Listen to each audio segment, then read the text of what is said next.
বিয়ের দিন যার বিয়ে তাকে সাজাই, রিসেপশনেও যার বিয়ে তাকে সাজাই, তাহলে অন্নপ্রাশনের দিন যার অন্নপ্রাশন সে সাজে না, তার মা সাজে। সে তো বলবে আমার অন্নপ্রাশন আর মা সাজছে। হ্যালো এভরিওয়ান, তোমরা সবাই কেমন আছো? আজকে আবার ছিল একটা পার্টি মেকআপের কাজ, আর তার জন্য প্রথমে বাইকে করে যাই, বড়মাসায় কিছুটা এগিয়ে দিয়ে আসে। দেন তারপরে বাইক থেকে নেমে আমি বাসে করে যাই, আর বাস থেকে নেমে ক্লায়েন্টের বাড়ির দিকে পৌঁছাই এবং সেখানে গিয়ে প্রথমে ক্লায়েন্টকে সাজানো শুরু করি। কমপ্লিট করার পর তার ফুল লুকটা দেখো আর কেমন লাগছে তার কাছ থেকে একবার জেনে নেবো। কেমন লাগছে? ভালো, খুব ভালো। পছন্দ হয়েছে? হ্যাঁ, খুব সুন্দর হয়েছে। আচ্ছা ঠিক আছে, থ্যাংক ইউ।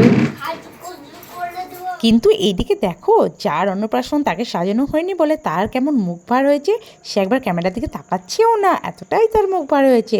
যাই হোক, দেন শেষমেশ একবার ক্যামেরার দিকে তাকালো অনেক কষ্ট করে। বাহ, কি মিষ্টি লাগছে দেখো আমাদের এই পিহু সোনাকে। দেন তারপরে কাকিমা, জেঠিমা, মার সঙ্গে সবার সঙ্গে অনেক অনেক ছবি তুলে অনেক অনেক মজা করে। আর আমিও তখন ফিরে আসি, তখনই দেখে এই যে আমাদের রয়্যাল বেঙ্গল টাইগার ঢুকছেন আর আমার সঙ্গে একটু মিট করে নেন।